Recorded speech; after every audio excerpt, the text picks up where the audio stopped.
ഇന്ന് നമ്മൾ അടിപൊളി ഒരു ബീഫ് വരട്ടിയതായിട്ടാണ് വന്നിട്ടുള്ളത്. നല്ല സൂപ്പർ ടേസ്റ്റിലുള്ള ബീഫ് വരട്ടാണ് ഇത്. ചോറിൻ്റെ കൂടെ, ചപ്പാത്തിയുടെ കൂടെ, എന്തിൻ്റെ കൂടെ വേണമെങ്കിലും നമുക്ക് കഴിക്കാം.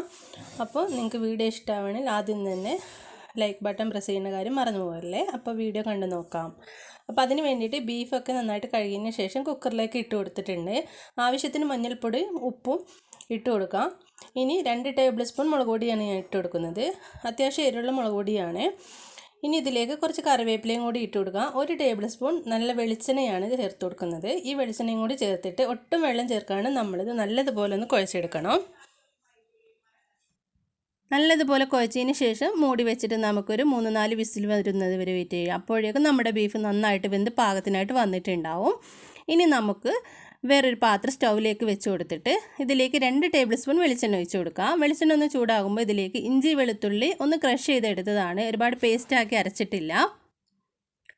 എന്നിട്ട് ഇത് നന്നായിട്ടൊന്ന് മൂപ്പിച്ചെടുക്കാം. ഇത് മൂത്ത് വരുന്ന സമയത്ത് ഇതിലേക്കൊരു 4 പച്ചമുളക് ഇതുപോലെ അരിഞ്ഞിട്ട് ഇട്ട് കൊടുക്കുന്നുണ്ട്. ഏകദേശം അത്യാവശ്യം എരിവുള്ള പച്ചമുളക് തന്നെയാണ്. ഇനി ഇതിലേക്ക് 1.5 സവാള ഇതുപോലെ കട്ട് ചെയ്ത് അതും കൂടി ഇട്ട് കൊടുക്കുന്നുണ്ട്. സവാള ഒന്ന് വഴന്ന് വരാനായിട്ട് ഇതിലേക്ക് ഈ മസാലയിലേക്ക് വേണ്ട ഉപ്പ് നമുക്ക് ചേർത്ത് കൊടുക്കാം.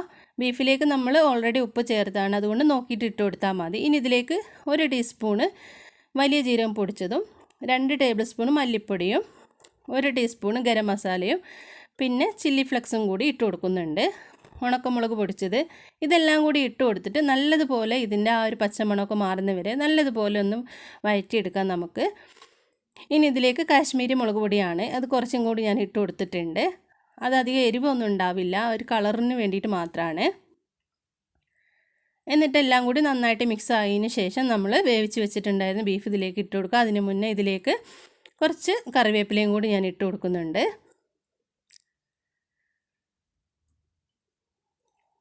നല്ലതുപോലെ മൂത്ത് വരുന്ന സമയത്ത് ഇതിലേക്ക് 1 ടീസ്പൂൺ കുരുമുളക് പൊടിയും കൂടി ഇട്ട് കൊടുക്കാം.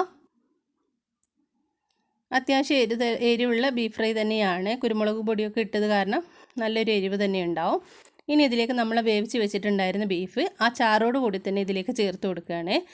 നമ്മൾ ആ ചാറോട് കൂടി ചേർത്ത് കൊടുക്കുമ്പോൾ അത് നന്നായിട്ട് വറ്റി വരുന്ന സമയത്ത് നല്ലൊരു ഗ്രേവി പോലെയായിട്ട് നമുക്ക് കിട്ടും. അതിന് വേണ്ടിയിട്ടാണ്. എണ്ണയൊക്കെ തെളിഞ്ഞ് നന്നായിട്ട് പാകത്തിനായിട്ട് വരുന്ന സമയത്ത് നമുക്ക് ഫ്ലെയിം ഓഫ് ചെയ്യാം.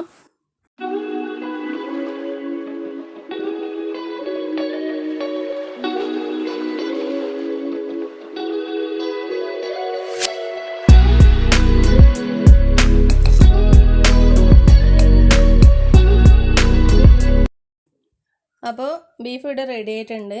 ഈ സമയത്ത് നിങ്ങൾക്ക് കുറച്ചും കൂടി ഡ്രൈ ആയിട്ട് കിട്ടണമെന്നുണ്ടെങ്കിൽ കുറച്ചും കൂടി സമയം ഒന്ന് ഇളക്കി കൊടുത്താൽ, ഒന്ന് ലോ ഫ്ലെയിമിലോ മീഡിയം ഫ്ലെയിമിലോ വെച്ചിട്ടുണ്ടെങ്കിൽ ആ ഗ്രേവിയൊക്കെ നന്നായിട്ട് പറ്റി നല്ല ഡ്രൈ ആയി കിട്ടിക്കോളും. കുറച്ച് കറിവേപ്പിലയും കൂടി ഇട്ട് കൊടുത്തിട്ടുണ്ട്. 1 ടീസ്പൂണ് ഉണക്കമുളകും കൂടി പൊടിച്ച് ഞാൻ ഇത്തിരിയും കൂടി ഇട്ട് കൊടുത്തിട്ടുണ്ട്. അപ്പോൾ ഇനി നമുക്ക് ഫ്ലെയിം ഓഫ് ചെയ്യാം. ഇത്രയും മതി. ഇനി നമുക്കൊരു പാത്രത്തിലേക്ക് സെർവ് ചെയ്യാം. അപ്പോൾ ഇന്നത്തെ വീഡിയോ നിങ്ങൾക്ക് ഇഷ്ടമായിട്ടുണ്ടെങ്കിൽ നിങ്ങളുടെ അഭിപ്രായങ്ങൾ അറിയിക്കുക. നിങ്ങളുടെ ഫാമിലിക്കും ഫ്രണ്ട്സിനൊക്കെ ഒന്ന് ഷെയർ ചെയ്യുക. നല്ല നല്ല വീഡിയോസുമായിട്ട് ഇനിയും കാണുന്നവരേക്കും thank you. Bye from Shani's kitchen and vlog.